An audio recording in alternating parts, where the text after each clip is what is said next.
Greetings, fellow Prohaskas. Well, I honestly never intended to do a part 2, but things just started picking up steam, so here we are. I must give credit to the one and only, except no substitutes, Aunt Bonnie, also the 1964 Muscadet Harvest Festival Queen, for being the catalyst for that momentum.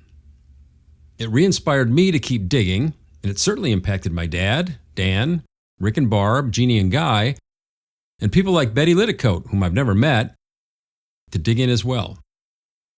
The photos and stories coming from that group have made all of this take on a life of its own, and for that I'm very grateful. So now I'm going to bombard you one additional time with what I hope is more interesting stuff.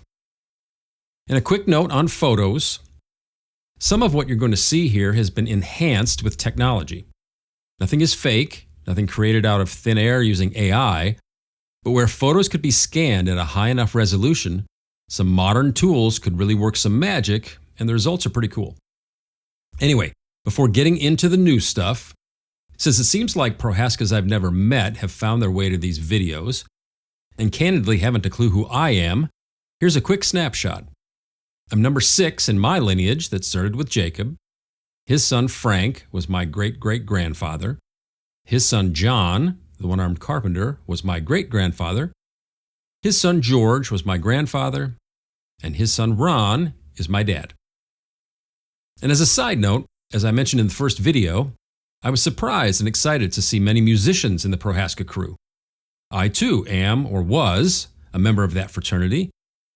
Since I use newspaper clippings to tell the stories I'm finding, I thought I'd use a clip of my own to confirm my full embrace of a big hair existence back in the day, as they say. We had a nice little run in the late 80s and early 90s. And that's another Prohaska there in the blue shirt, my cousin Ross, who was a hard-working part of that road crew. I do kind of miss the hair. Okay, first, a couple of corrections from the first time around. Correction number 1, this house is not the home that George and Marion occupied when living in Avoca. The handwritten census stock had the correct street, but not the correct house number. My dad first pointed it out, and then Dan and Bond drove out to snap a picture of the correct house for me. Here it is. It's corroborated beautifully with this photo of the family and a 3.5-month-old Jeannie. Correction number 2. In the first podcast, I said that John was narrowly defeated in his run for Register of Deeds in 1922. Well, that's just flat out wrong. By a lot. He did indeed lose, but it wasn't close by any measure. The incumbent, John T. Cox, garnered 73% of the vote. Thus our John finished with just 27. Correction number 3. In the first video, I said Cecilia, or Celia, was born nearly 9 months to the day after John and Mary were married, which would have meant 1911. While it is documented as 1911 in a lot of places, her tombstone clearly shows 1912, so I'm going with that. And lastly, in the first video, I said all 4 Prohaska boys went to war. After finding all 4 registration cards, I then tracked down enlistment and discharge records, but came up empty with William. And then it dawned on me. His auto accident in '38, where he lost an eye, would have rendered him 4F. Side note, there was conflicting coverage about whether he really lost an eye or not. But I understand in a recent get-together, his daughter Betty asked the group, "Did he ever take his glass eye out for you?" So I guess that confirms that one. Okay, a few more interesting details about our patriarch Jacob and his arrival and purchase of the famous Castle Rock. When he arrived, the area wasn't even called Castle Rock yet. It was called Blue River. It's kind of fascinating. It's as though the early settlers didn't look at that peculiar rock with much intrigue. In fact, it wasn't even shown on the 1868 Grant County plat map. The first time it showed up is on the 1877 plat, the same one that shows Jacob as the owner. Now in hindsight, naming the area after such a unique setting, especially after it became a tourist attraction, makes all the sense in the world. Yet those earliest of villagers thought the blue-looking river was more unique. So interesting. They made the name change at the meeting of the Grant County Supervisors on November 8th of 1876, literally 1 month after Jacob bought it. Did he know about the land before he got here? Or just think it was pretty cool once he arrived? Did he get a deal on it because it was rough terrain? Or, and this is new, did he get a deal because on August 29th, 1 month before he signed the deed, a major storm came through and caused extensive damage? It was called the worst storm that ever visited this section and the most destructive. They said the swelled Blue River swept away everything before it, small grain, corn, fences, and bridges. Every bridge on the west side of the Blue, both public and private, was gone. That bridge, mentioned in the shadow of the Castle Rock, was 48 feet long, and it's the one shown here in this Fenimore postcard. So imagine that one completely gone. We do know he bought it from George Cutts, a Grant County supervisor representing the town of Blue River, for $1,600, equivalent to $48,000 today. After 20 years, George headed to Nebraska. Was the flood the last straw? This one really intrigues me. I'm going to keep looking. Okay, with the help of the Grant County Genealogical Society, yes, this little project has led me to people and groups I never knew existed. It turns out Jacob's arrival in 1876 makes him, and us by proxy, a bona fide pioneer family. Here's a cool little certificate from them declaring Jacob an official settler of Grant County. Another question from the first podcast. How long did a Prohaska own the Castle Rock? Well, we now know. First, Jacob sold it to his son Wenzel in 1886 for $500. Nice family discount there, given he bought it for 3 times that much 10 years earlier. From there, it passed through Wenzel's lineage until his son Vandy, John's cousin, sold the property to Gilbert and Alice Eggy on the last day of August in 1976. Meaning, the Prohaskas had it for 1 month shy of an even 100 years. Oh, and Vandy and Esther eventually sold it for $81,000, the equivalent of $461,000 today. We've also since learned that the Prohaskas collectively owned more than 1,000 acres in the area surrounding the rock, and much of that for 100 years as well. In the first podcast, I mentioned there was a growing sentiment for the rock to become a public space owned by the state. The drumbeat grew louder in 1923, but didn't gain any traction. In 1928, the cause gained more notice when Colonel Schneller, the state commander of the American Legion, weighed in with a bit of a backhanded compliment, saying, quote, "Had this famous crag been located anywhere else in Wisconsin, except in this out-of-the-way corner, where it has so long escaped public notice, it would have been a state park years ago." Well, all right then. In 1929, a committee was formed, a petition was written, and a big gathering to hear a public speaker was arranged to plead for signatures. The event was to include games, airplane rides, and what was advertised as a good old-fashioned chicken dinner, all to take place at, you guessed it, Prohaska Hall. Now, maybe the Prohaskas wanted the state to buy them out, and John was helping create more buzz. Who knows? But it stayed private for many, many decades after that. More on John. So my fascination from the beginning has been with his story and trying to figure him out a little more, his kids, and his village. First, curious about what the dynamics were like with his father, Frank. In some of the family writings, it seems like John may have been a bit of a black sheep. While everyone else was committed to farming, John joined local government, he joined the school board, and it seemed like he set out away from the home farm, as they called it, before others did. Then, of course, is the anecdote attributed to Frank, seen here, where he seemed a bit dismissive to John about his relationship with Mary after his accident. Quote, "John's father thought he should give up his lady friend, as he would not be able to support a wife. But Mary thought otherwise. One cold night, she took the train from Chicago and came to Montfort. The liveryman in town brought her to the farm with a team of horses. John did not stay in a hospital, she cared for him at home. She made up her mind not to give up, and on Valentine's Day of 1911, they were married in Chicago. Curiously, no one from his family attended."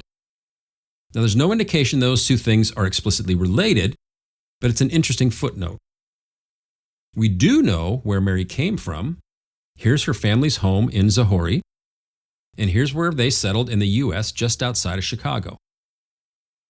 Although in some writings mentioned as Oak Park, which eventually became quite prestigious for being home to people like Ernest Hemingway, Bob Newhart, and Betty White, the family actually resided further south in the Little Village neighborhood closer to Cicero, part of Chicago's Bohemian immigrant corridor.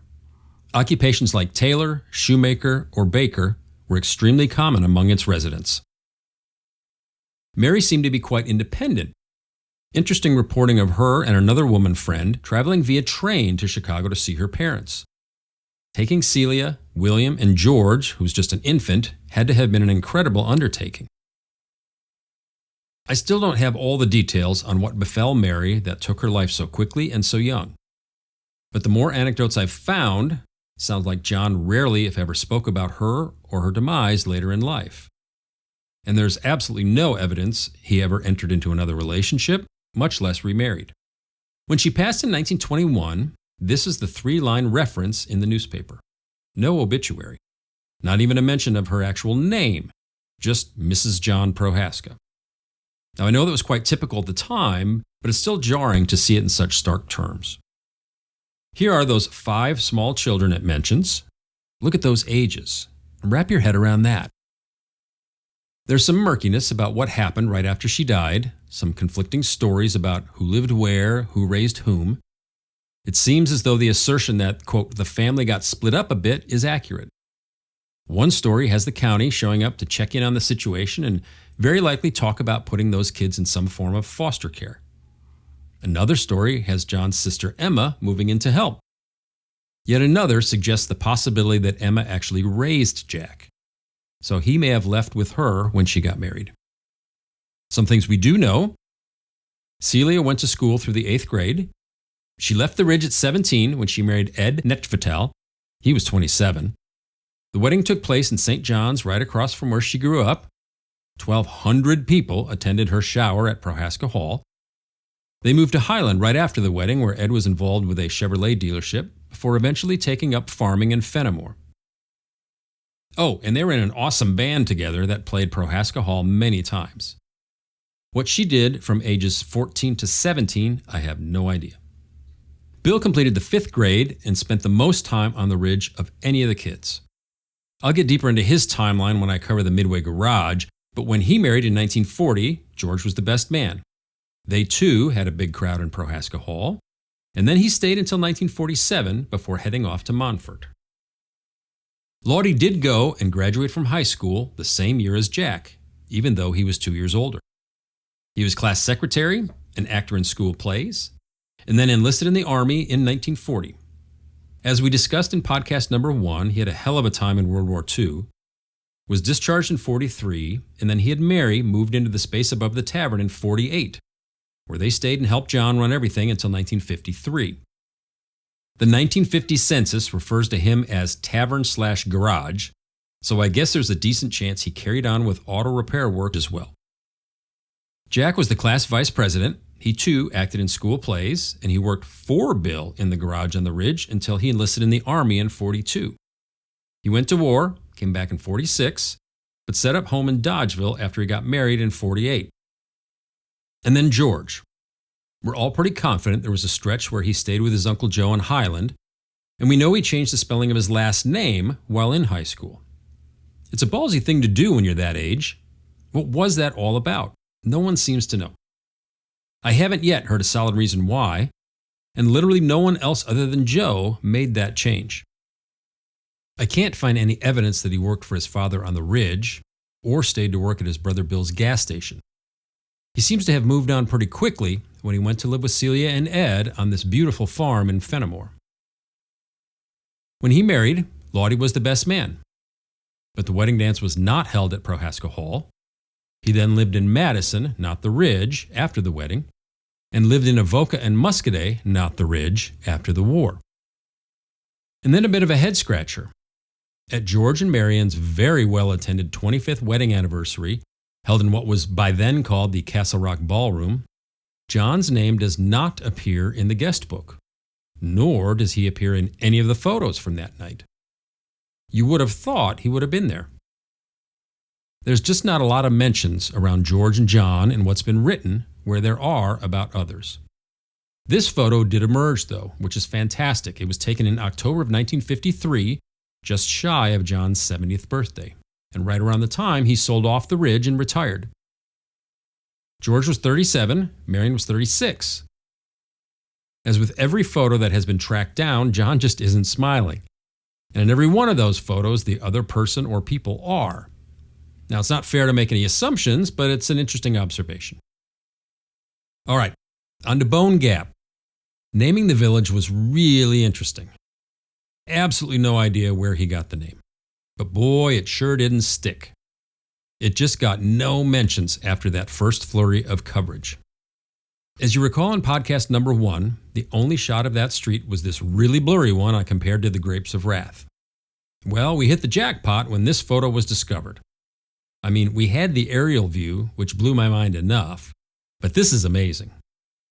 Trying to put a date to it, we know the car is a 1929 Ford Model A, and those pumps were being manufactured from 1910 to 1930.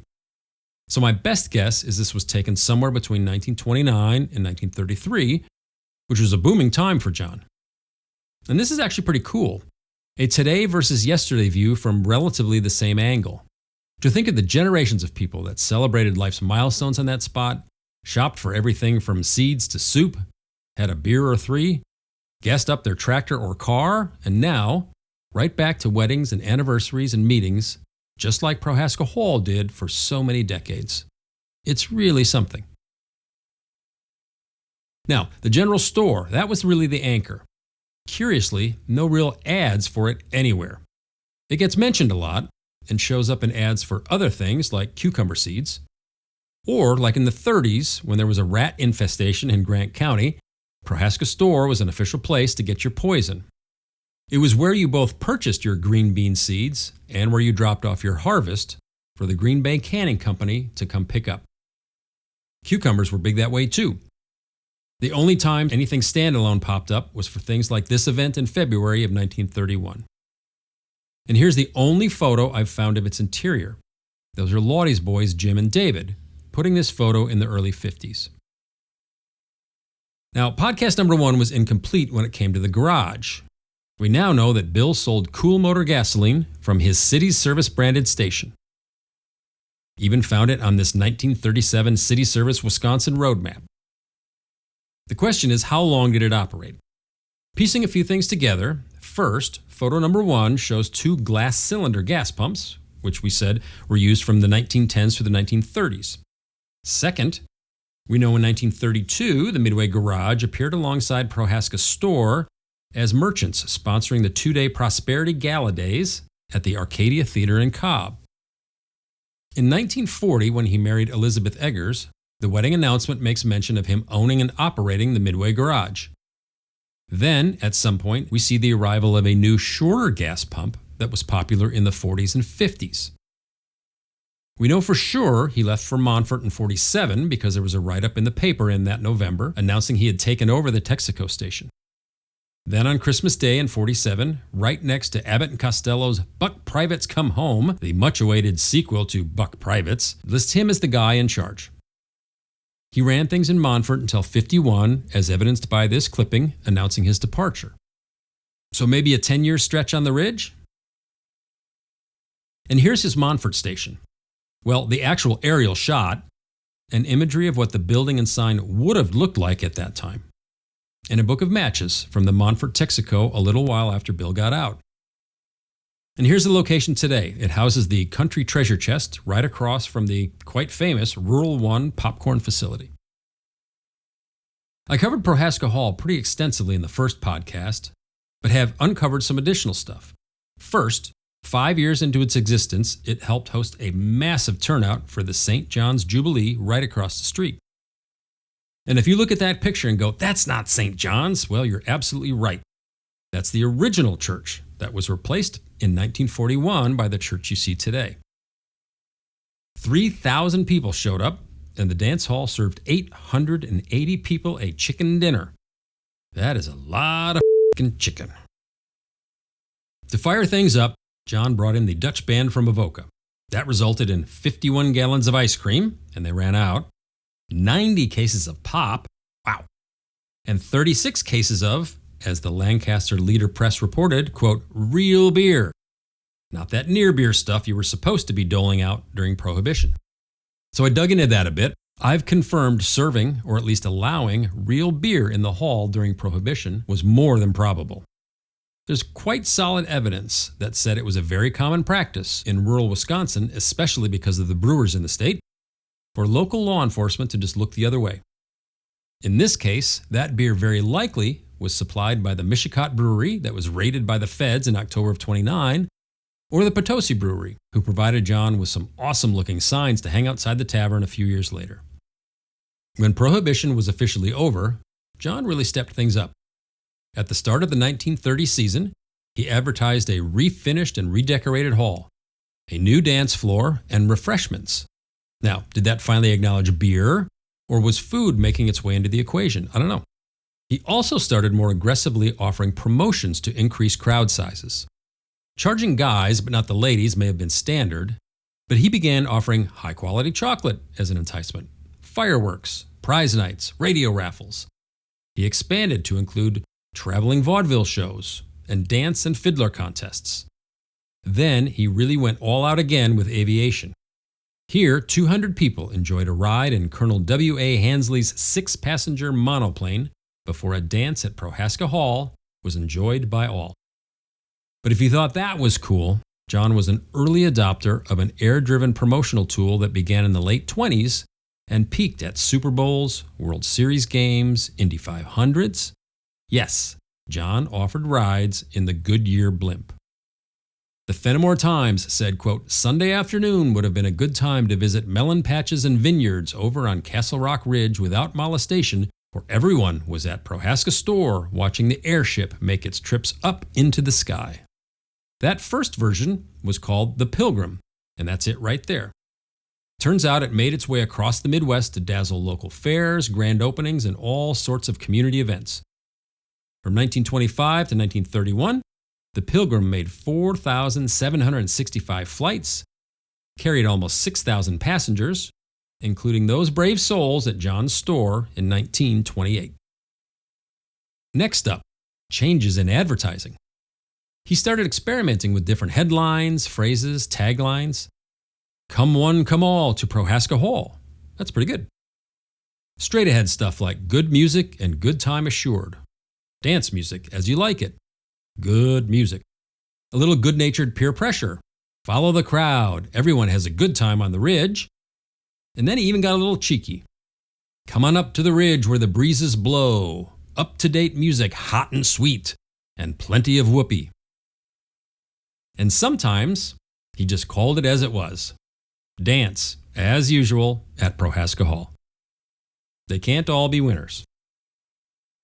Then came a bold 2-year experiment. For the 1930 and 1931 seasons, he changed the name. No longer Prohaska Hall. Welcome to the Blue Diamond Palace. Ooh, lar, how are you going to keep them down on the farm when they've been to the Blue Diamond Palace? I don't know if the Roaring Twenties finally made their way to southwest Wisconsin, or post-Prohibition was just more joyous, but he went all in on that name. And then just like that, by 1932, back to Prohaska Hall, and Blue Diamond Palace was never mentioned again.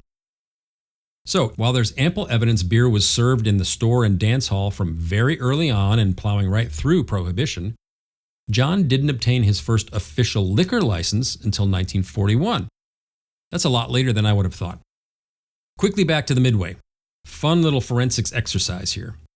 After zooming in and a lot of searching, I determined the sign hanging off of Bill's Midway garage behind this 1936 Ford Tudor sedan was for perfect circle piston rings.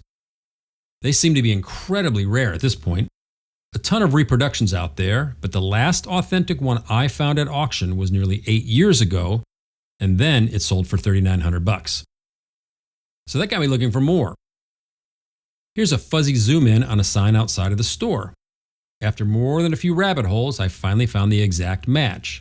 The L&M Filters More Flavor Less Nicotine sign from the 1950s. Well, okay, what else is on the store? Glad you asked. Found the special holiday beer sign from the Potosi Brewery, the aforementioned L&M, a Wicked Cool 7-Up from the 40s, a Penguin Cool cigarette sign from the very early 50s, and an Orn Crush thermometer available from the early 50s as well. The only one I couldn't positively ID was the Pepsi sign I've circled. And the reason why I couldn't find it is because it's a very rare porch sign made and provided by a local bottler.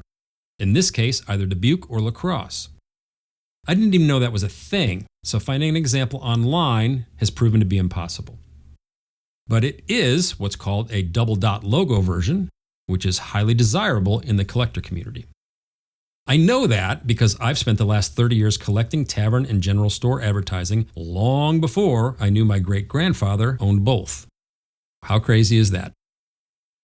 In fact, here's an example of the exact same crush thermometer that I have hanging in my garage. Then there's this one. That is substantial. Actually kind of shocked a rural tavern at that time yielded something that majestic. Not sure when that disappeared, but the next photo from the 50s shows a new sign from the Potosi Brewery. 20-some years later, in 1975, when this picture was taken, the tavern now had two signs, a new one from Potosi, special holiday beer, and a rather large Hams with Castle Rock Tavern on the bottom. The various Coke signs that once graced the front facade of the dance hall are long gone. I can't help but wonder where they all ended up. And can't help but imagine a scenario where they're buried in a barn somewhere just waiting to be discovered, dusted off, and fired up again. Or maybe someone has them prominently displayed in their own collection and is enjoying them. As long as they're not in some long-forgotten landfill, I'm good. Another interesting tidbit. It looks like John tried to get out of the business in August of 1933. That's 20 years earlier than he did. Quite a story in the Montford paper that wishes him well as he passes the store and dance hall off to Jack and Frank Kukar and his son-in-law Ed. Seems that after a 2-year run as the Blue Diamond Palace and running more enticing ads, he was ready to hang it all up. But the deal must have fallen through because in short order, the name returned to Prohaska Hall. He was named in numerous stories about upcoming events, and the new guys were just never mentioned again. We know we officially got out in '53, and I was curious about what precipitated that. And it seems a little convoluted. First, in September of '52, someone named Charles Clifton Zwolinek applied for a Class B liquor and malt beverage license for, quote, the location now occupied by J.F. Prohaska.